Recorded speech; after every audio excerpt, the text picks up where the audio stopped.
Eskuen garbiketiakin hasi aurretik lehenengo bitxixak kenduko ditugu.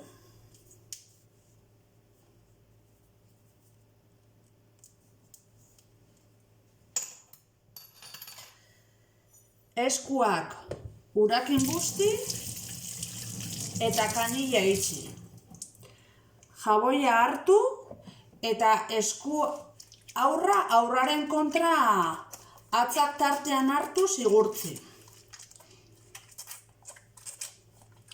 Gero esku bat bestian gainean jarri eta atzak tartietan sartuz igurtzi. Lehenengo bata eta gero bestia.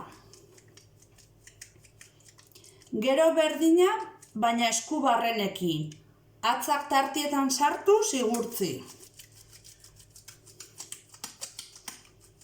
Gero eskuak korapilotuz, atz koskorrak igurtzi.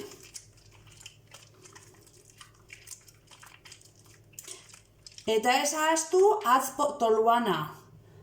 Beste eskuakin inguratu eta igurtzi. Lehenengo bata eta gero bestia. Eta azkenik azpuntak. Beste esku aurraren aurka igurtziz. Lehenengo bata eta gero bestia. Eta gero aklarau.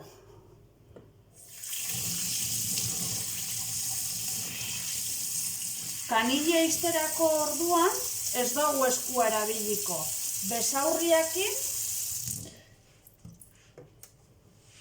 eta kanila roskakoa balima da, toalla erabiliko dugu. Edo papela erabiltzen badugu, papela erabili eta gero birziklatzera.